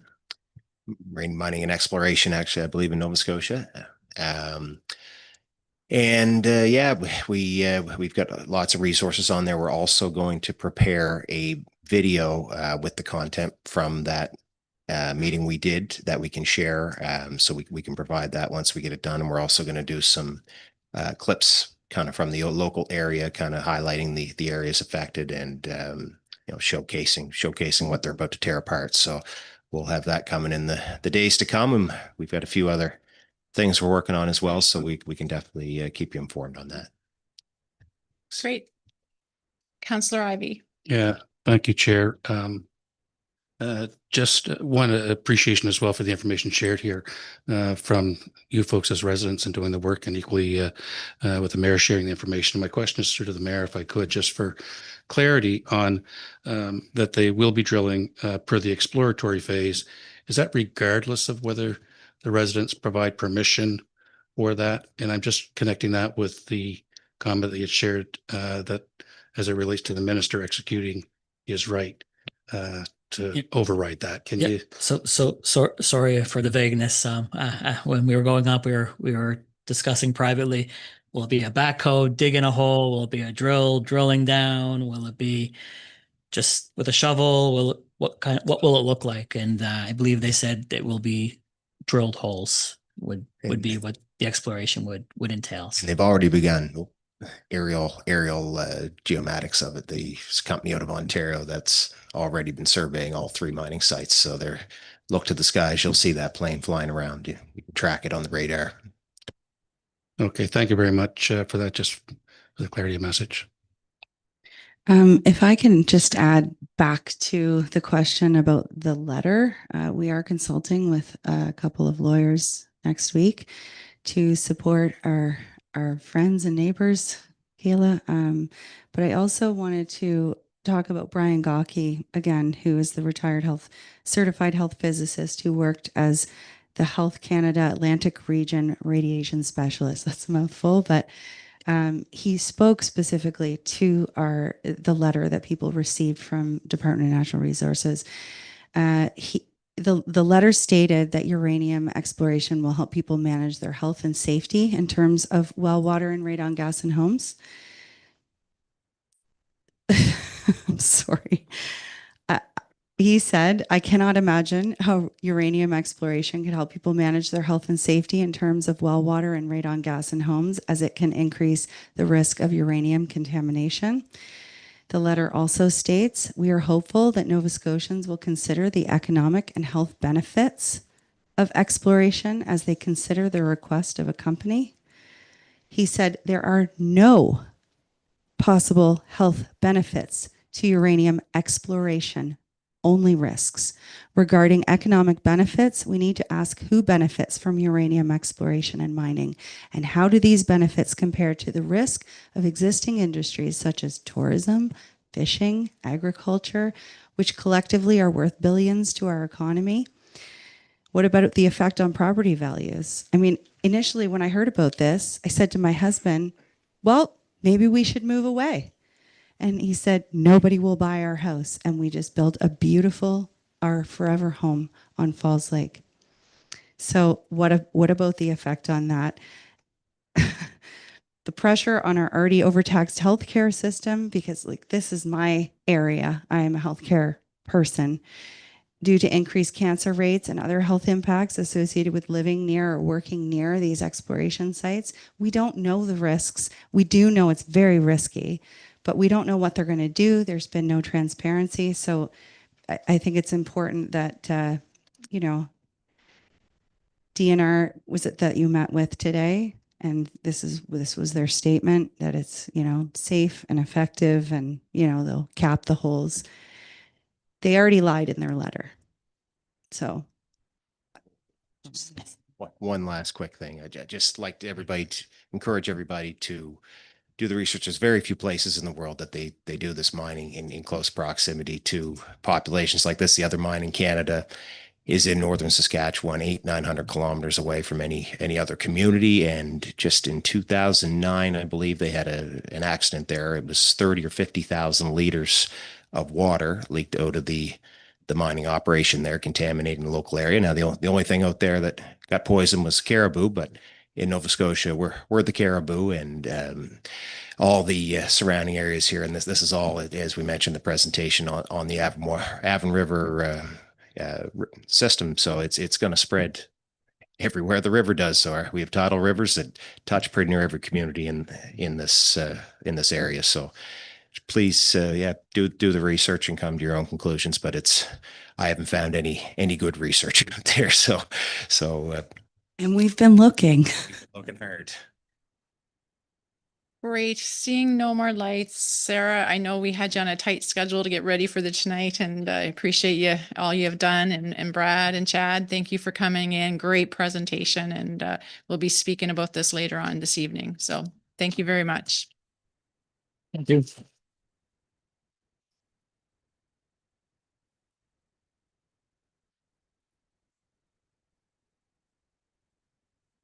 Okay, Council, we're going to keep moving along here. So we're at 8, unfinished business, proposed motions. We have none. 9, reports, CAO activity update. We did receive the CAO's update, so we'll Okay, want to thank hit you, the high Madam Chair. Yeah, questions? no, I'll hit the high points. As you all know, we had a series of budget meetings through May and early June to progress to our special council meeting later this evening. I participated in Department of Emergency Management CAO advisory table, again advising the province on emergency measures and the new regulations coming forward. Council's been provided with the municipal complex information that we've gathered to date. So that's something we look forward to having heavier engagement with council. But for now, especially the new members of council, you now have the benefit of having that, what we would call information package on Viewpoint that we've shared with you. And then highlighted Marchand development and that appeal. So council is very much aware of that. And we have ongoing discussions. Councillor Remy and I met with the Valley Regional Enterprise Network around the marketing levy and some of the initiatives being led by that organization, for which we believe will land in front of council in the future. So those are some of the highlights from from my activities in the last month. If there's any questions? Great, thank you. Council, is there any questions to our CAO on his report? Seeing no lights, then we're gonna move right along to correspondence. So we've all received the correspondence. I'll quickly run through it. I haven't seen anything brought forward to it, so correspondence received ledger as of June 6th. We had mineral uranium extraction, letter from Department of Natural Resources to WHRM, Barry Spurns, Lynn and Ron Moore. Minister of Municipal Affairs, additional information, resource development in West Hants, Natalie Lane, Karen Beasley, West Hants Regional Municipality, we were copied, Andrew Glencross, Carol and Doug Dare, Garrett Lane, Janet Morrell, Karen Beasley letter to West Hants Regional Municipality regarding RFP for uranium exploration in West Hants, Karen F. Beasley, Chris Shields, Kimberly and Stuart Hawker, Claudia Hetron, letter to West Hants Council from Sarah Trask, Chad Pache and Community of Vaughan, Glenn Whitman, Anita Crosby, Chad Pache, and Guido Fernani. So those were all the correspondence, and I think we've all received it. 2 is Everwind from Karen Wallace. So those were our correspondence. Moving on to new business, A, mineral resource extraction. me, Oops, sorry. Chair, did you make reference to the Tiffany and Ryan Faulkner letter, which is in as a request? It's Oh, sorry, it's not on my agenda, so I missed it. So it was in the package and I'm going off my printed version. So we'll go back to B request, Tiffany and Ryan Faulkner, denial of rezoning application as a sequence subdivision of PID 450457879 Willow Street, Hantsport. Councillor Ivy, would you like to speak on that? Well, I guess I just wanted to highlight that we had it in here and it's in as a request, which is, I'm not sure how we're dealing with those different from normal correspondence, where it's correspondence generally is just giving a position or an opinion on a matter. This one here was actually asking that council undertake a review of the planning reports and related correspondence associated with this file. And in a nutshell, it's that they went through the planning process almost a year ago, and guidance provided to council had us reject the application that was in front of us. Part of the information given was that a stormwater review would be done on the property and possibly the requirements that that stormwater management would be implemented as part of that file. And as it turns out, that was based on, when I read the notation within the report, it's as though we would do that even though it wasn't a requirement. But I believe that we're treating it now that we wouldn't do it because it isn't a requirement. If I didn't get my words mixed up in trying to point out the distinction on that, it's pretty fine. So I'm not sure what we do with this request, but I did want to highlight it. I think it's important because they are asking for it. And we did, I can't talk to what anybody else made a decision on that file with based on what was, we dug into that quite deeply. But I do know that that statement is what was made. That's what council was advised on. So certainly open to other comments from councilors that may have been involved or that have read the file. Okay, does anyone have any? Councillor Remy? Through you, Chair. I just had the questions and didn't go back and read the file. So this is literally just based on the letter that was there. But it seems, just to reiterate what Councillor Ivy said, that council made the decision based on wrong information. So I was just curious how we correct that issue or concern, because the decision seemed to be made from what I'm reading in the letter, saying that a stormwater management plan was going to be completed. And I was just curious if that information had ever come back to council to say that the information in the public hearing and based on all those decisions actually came back to council for consideration. We don't have Kari here tonight, do we? Or Mayor Zabian?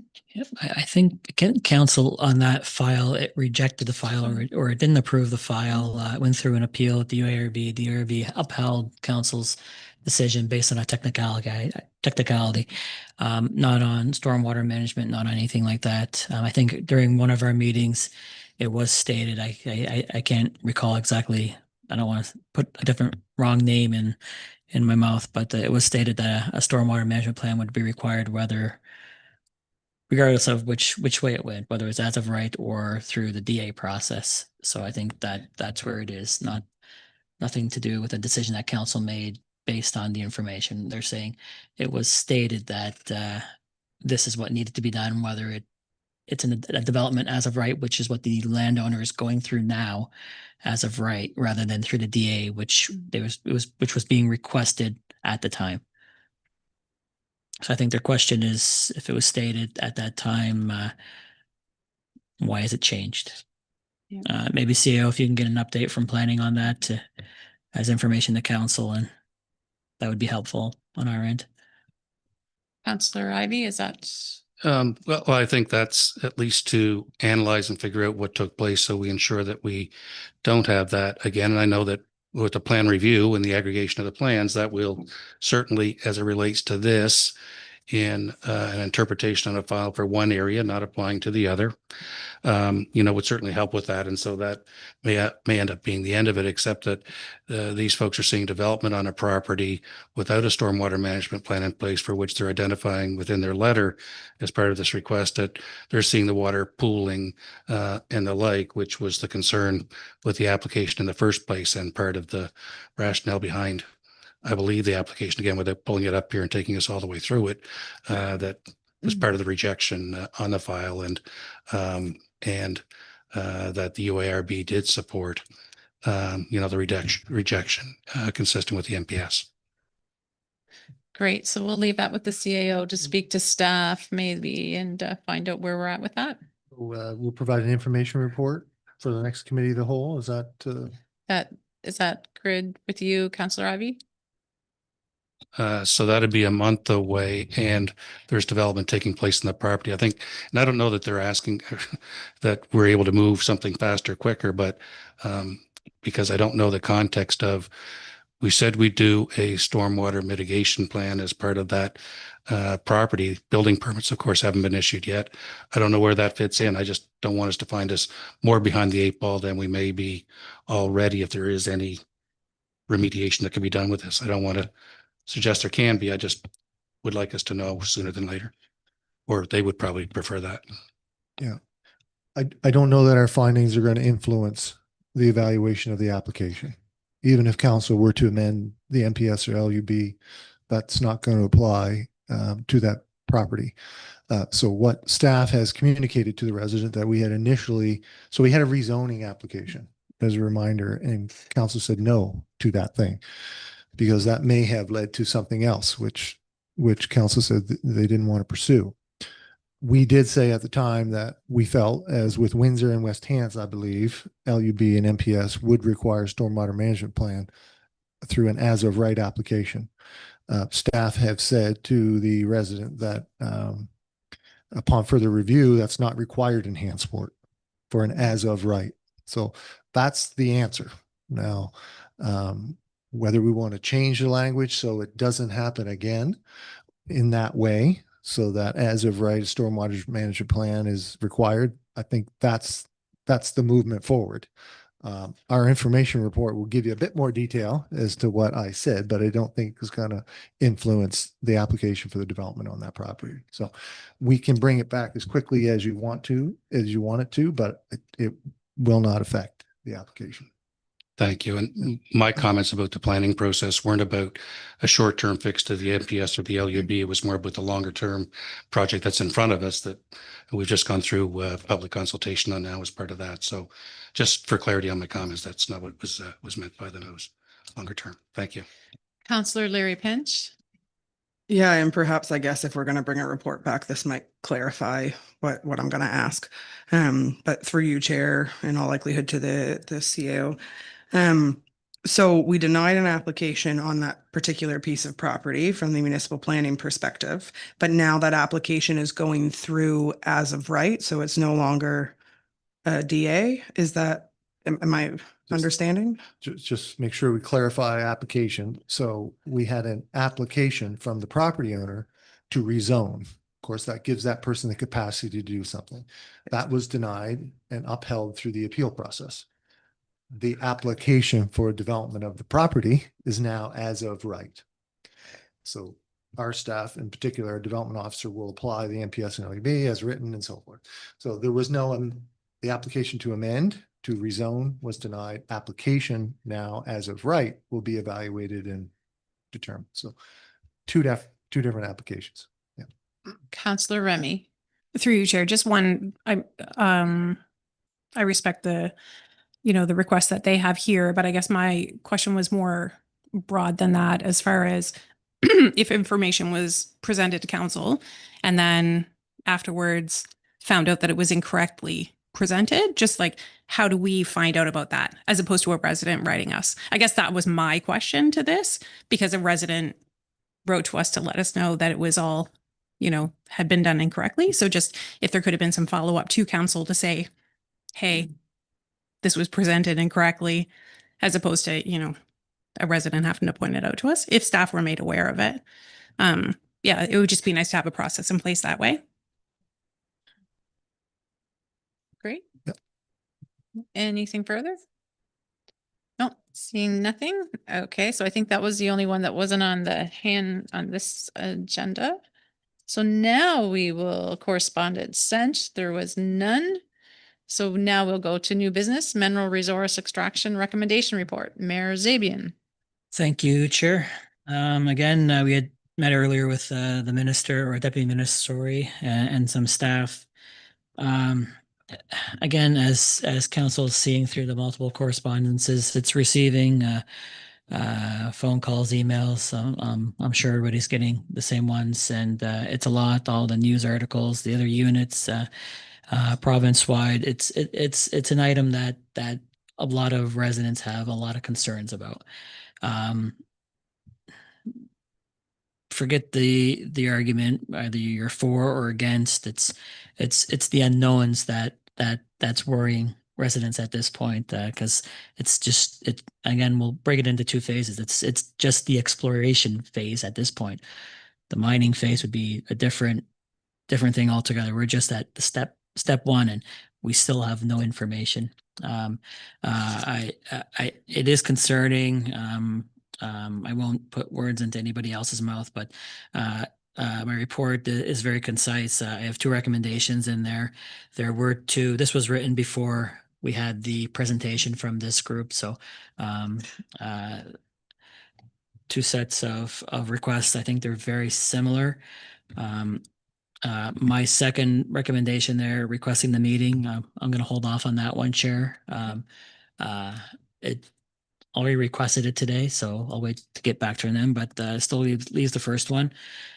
Personally, council, I like how the group stated their request, to be honest with you, and I think I'm going to go with that one, Chair, if I may. That West Hants Regional Municipality Council formally requests that the provincial government pause before granting any leases for uranium exploration in our county to allow time for council and communities to become informed and give input about the potential impacts of uranium exploration on the community, and allow sufficient time for the province to conduct meaningful consultations with the public and First Nations and weigh potential risks as well as benefits. Second.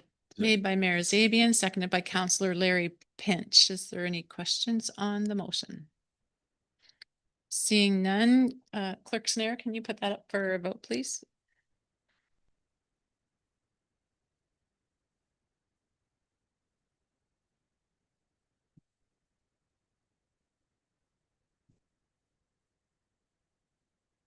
Motion passed unanimously. And Mayor. And I think the safe drinking water is a valid concern, Chair, as well. There's probably multiple other motions we can make, but this one hits the most important outside of the pause. And so I'll also move that West Hants Regional Municipality Council affirms the importance of safe drinking water for all county residents, both those living in centralized areas serviced by our municipal water system and those living outside of those areas who rely on wells. Council states our intention to investigate how the county might improve the protection of water supplies of residents relying on wells and our municipal water supply. As we undertake this process, we formally request that the province pause before granting any uranium exploration licenses. Second. Second. Made by Mayor Zabian, seconded by Councillor Wheaton. Any discussion on the motion? Seeing none. Clerk Snare, can we put that one up for a vote, please?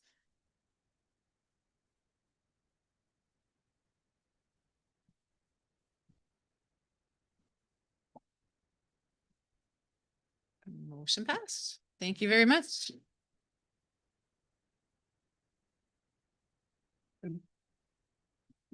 Dale? Yeah. And just before you move on, I think you're moving on perhaps. Yeah. Just another resource for council and for the public is the Nova Scotia Critical Mineral Strategy. I'm sure most of the folks in the audience have seen that or paid attention to it. With the benefit of hindsight, it's a roadmap for the government. So there's 6 pillars in that. And again, with the knowledge that we all have now, I think it might mean something more. If you read it. Yeah.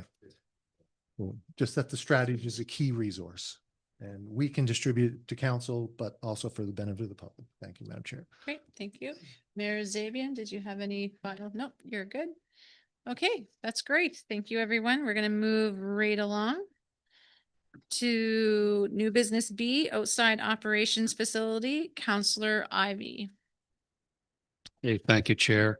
I'll just wait for the room to. Sure.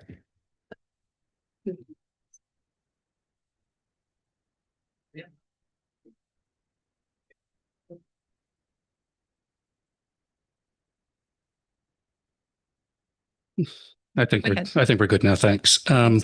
So thank you, Chair. So the report was circulated and hopefully council had a chance to review it.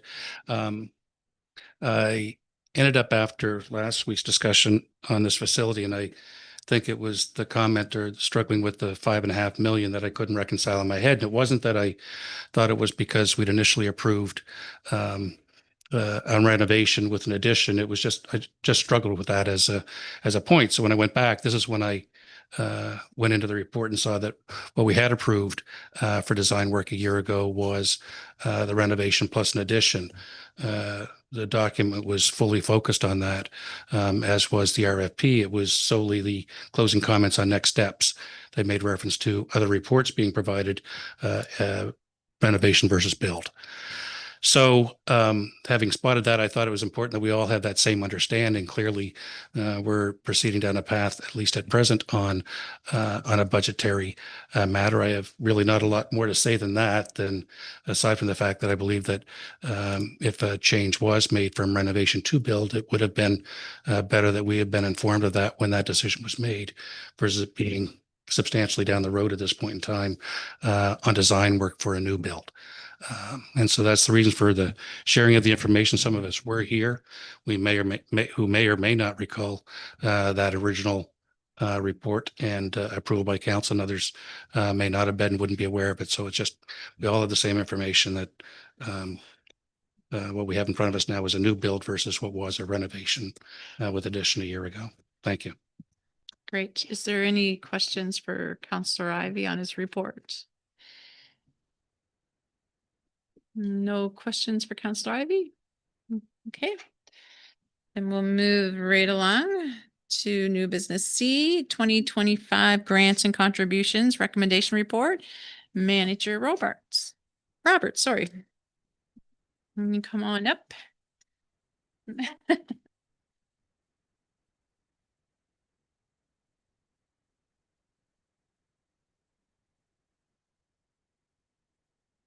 Good evening, members of council. Before you is the grants and contributions recommendation report. Included in the report is also council's policy outlining the 5 parameters set by council, which include youth development, senior support, public safety, provincial events, heritage, and culture. The policy also outlines the types of grants and the maximum funding allocations. On an annual basis and under Section 65 of the Municipal Government Act, grants will normally not exceed 1.5% of taxes levied by the municipality. For the upcoming fiscal year, pending budget approval, the 1.5% equates to approximately $254,300 in West Hants. Staff reviewed all the submitted applications, and in total, there were over $773,000 in requests. With limited capacity to fund all requests, staff reviewed each to ensure that the applicants were registered with Nova Scotia Registry of Joint Stocks, that there was no stacking, and that requests were not duplicates from previous years. We also looked closely at what we could cover with in-kind and also using CCBF and our 5% reserve fund. And with so many worthy requests, we chose to share the wealth as best we could. Attached to the report are recommendations for 117 organizations for council's consideration. That amount is approximately $162,000. Also in the report is the 2025-2026 grant summary that provides an overview of the budget breakdowns and recommendations, and I'll be happy to answer any questions. Thank you. Is there any questions on the grants and contributions report that was in front of you? See, Councillor Ivey. Yeah, I'll just ask the one question. So normally, council will pass the budget before they approve the grants and contributions motions. And I only talk about that procedurally. I don't know that there's ever been a situation where we've had it, at least not in this term. And I don't recall it in the previous West Hants term either. And so procedurally, are we okay with passing this in advance of the budget being approved, given that this is hooked off of or linked to the budget? CAO. I think this is committee of the whole. So this recommendation aligns with the budget. So if council approves the budget at the special council meeting later this evening, then you still have an opportunity because this is committee of the whole. Yeah. Thank you. I feel compelled to acknowledge that I slipped into that meeting. Thank you. Councillor John Smith. Thank you. Thank you, Deputy Mayor. So my question is around the provincial government grants, and I'm wondering if there's any mechanism that allows you to see whether some of these groups that are applying for grants also apply for provincial grants. I personally don't have that kind of access. I do know one community group that did apply, and their application was based on provincial government funding, which they did not get. So they're not included in our list. We just don't see that, or I don't see that. Okay, thank you. Councillor Scott McLean. Thank you, Chair, to Manager Roberts. The Belmont Hall, or Belmont Community Hall. So they asked for 10,000 and they're receiving 3,000 CBCBF from the community building fund. I'm curious if they're going to have going to be able to renovate the kitchen, because I mean, they asked for 10,000 and they're only receiving 3. So that's kind of an issue I have with that, but I don't know how to address it, but.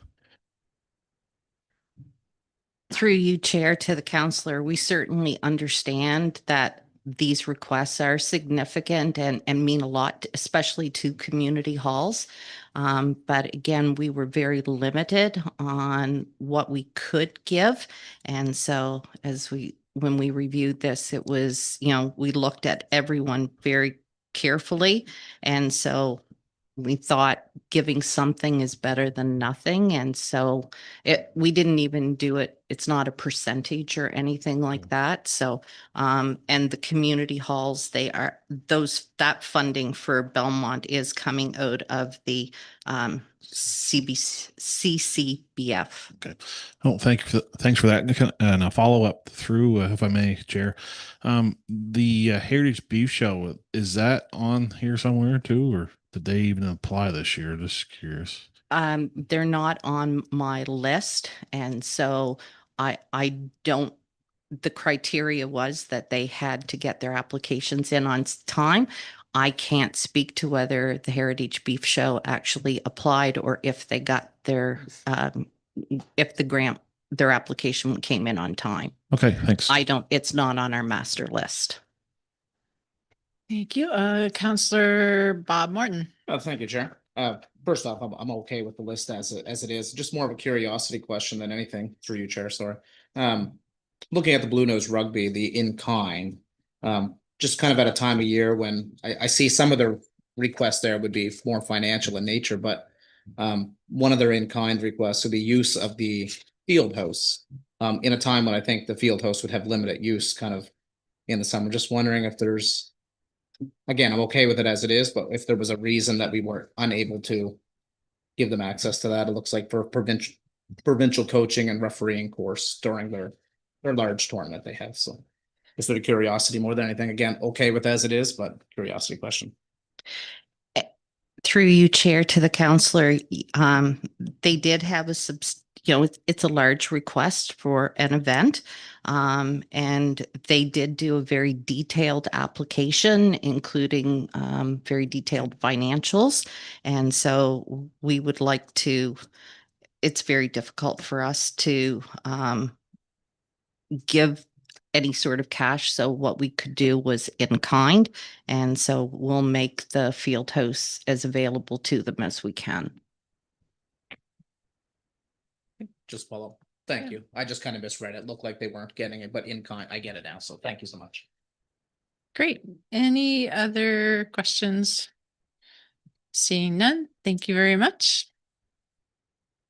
So councillors, there is a motion there.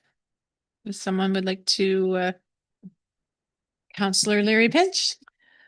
Committee of the Whole recommends that Council adopts the attached summary as presented, recommending grant funding to the listed recipients and authorizing staff to release funds once all requirements as outlined under the grant and contribution policy have been met. Further, it is recommended the following grants be approved from the Canada Community Building Fund, Belmont Community Hall to assist with the cost of the hall kitchen renovation, $3,000, Falmouth Community Hall to assist with the electrical upgrade, $2,000, Hant Shore Karate Club to assist with the costs associated with the new roof, steeple removal, new heating source, electrical upgrade, and new signage, $10,000. Mermaid Theatre of Nova Scotia to assist with capital upgrades to the 400-seat theatre and rehearsal space, $16,000.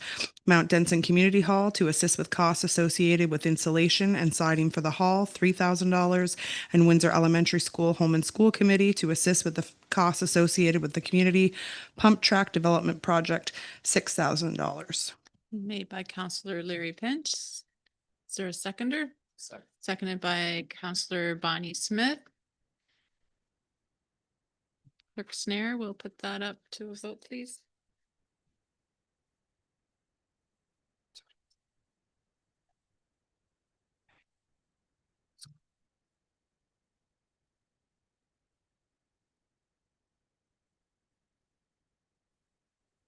Motion carried.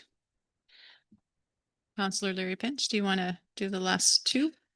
It be recommended to council to approve from the 5% reserve fund, Halliburton Garden Club / Nova Scotia Garden Club to assist with the expansion and improvements to a small playground project at the Ardois Community Park to purchase fall arrest material, wood chips, and materials to make the space safe, $2,500. Brooklyn Volunteer Fire Department Auxiliary to assist with the cost associated in upgrading a 300-meter section of the trail to make the trail more accessible to people with mobility issues, $2,420. Made by Councillor Larry Pinch, seconded by Councillor Paul Wheaton. Councillor or Clerk Snare, we put those up to a vote.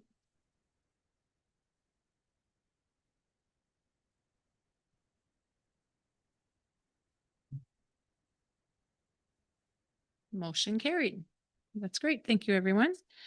And now new business D, Accessibility Advisory Citizen Member Recommendation Report, Clerk Snare. Thank you, Madam Chair. Before you this evening is a recommendation to appoint another citizen member to the Accessibility Advisory Committee. The application or the expression of interest was shared with the chair of the committee, who endorsed the representative being part of the committee. And this evening, the recommendation is before council. Great, thank you. Is there any questions to Clerk Snare? If not, I'll look for someone to make the recommendation. Councillor Larry Pinch. That Committee of the Whole recommends council appoint Vanessa Woodworth to the Accessibility Advisory Committee beginning June 24th, 2025 and ending June 24th, 2027. Made by Councillor Larry Pinch, seconded by Councillor Bonnie Smith. We'll put that up, Clerk's name.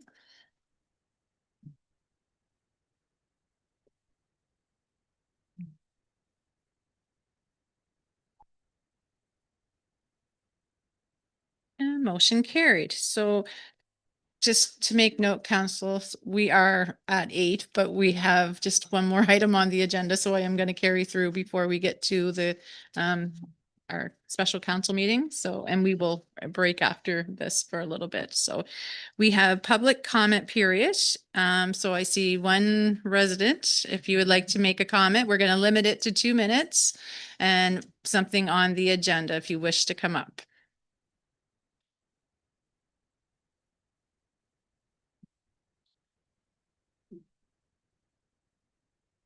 Hello, everyone. I'm Guido Forlani. You know me, and we know each other. Tonight, I listened to incredible presentations. One especially concerned me because I know a little bit of history and I know a little bit of biology. And the story begins at the beginning of the last century, 1900. At the time, we didn't have regenerative agriculture. We didn't have Joel Salatin. We didn't have all the people that discovered that nature regenerates itself, and nitrogen and phosphorus and potash can be produced by nature naturally. So at the turn of the century, a German scientist discovered a process to isolate nitrogen chemically. And he won not an Academy Award, he won the Nobel laureate, whatever you call it in English. And the only problem with that is that he was touted as the savior of the world because, in fact, nitrogen is the most needed element for plants to live and thrive. And so he had an incredible success. In fact, bringing a Nobel home was remarkable. He lost the confidence of the public when the same scientist during the World War I invented the nerving gas and killed millions. So that's it. He was a scientist, you know, you do what you do. You're a scientist, you invent things. You don't care if it's good or bad, you know, I mean, there is a problem with the 1900 discovery of nitrogen. The nitrogen creates a byproduct when it's isolated, and the byproduct is fluoride. And then they didn't know where to put it. So the Germans knew it, and they began to use it in the concentration camps. So the lady previously, they did a presentation on fluoride. I invite you to take a look at a few things. Fluoride is now removed in United States, states, by laws. Florida's gone, has removed it. Another state, I think Texas, is coming up by the day. There is a new Secretary of Health. Things are happening very fast. Safe and effective is a word that has taken on a special meaning in 2020 into 2024.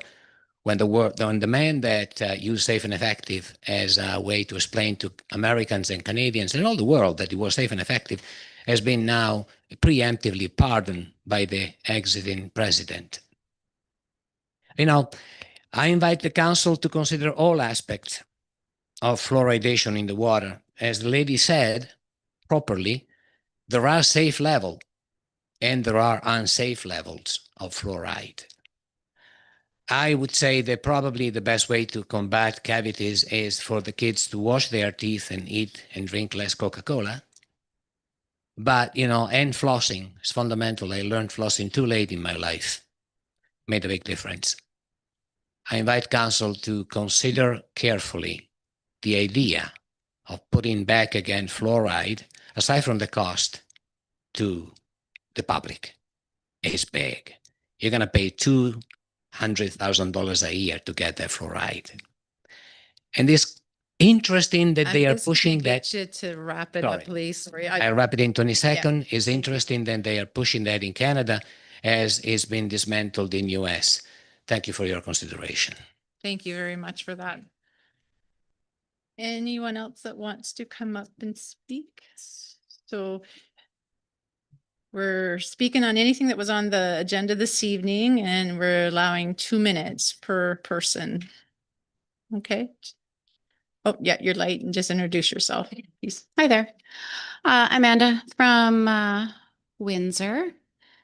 So as you know, you had a great conversation today about uranium extraction and exploration in West Hants and the impacts that uranium could have on the water table. So I guess with that in mind, realizing that we're worried about our wells. Our wells come from the water table. Water affects a lot of things. Just, bearing in mind, I guess, there has been extraction here in the past. There are open pits. And I believe perhaps there was information already presented to council, I believe, on some Geiger meter counts that were occurring. So I guess I just thought I would ask the question, and I guess this is not really a forum to ask the question. I guess I'm just curious about those and what impact they've had on the watershed thus far. Thanks for your time. Thanks, Amanda. Anyone else? Seeing nobody else. So we have no in camera. So our next meeting is June 24th for the council meeting at 6, but we have a special council meeting coming up right after this one. So we're gonna adjourn this one and we'll take a 15-minute break and come back at 25 after 8 for special council meeting. Does that work for everybody? Okay, great.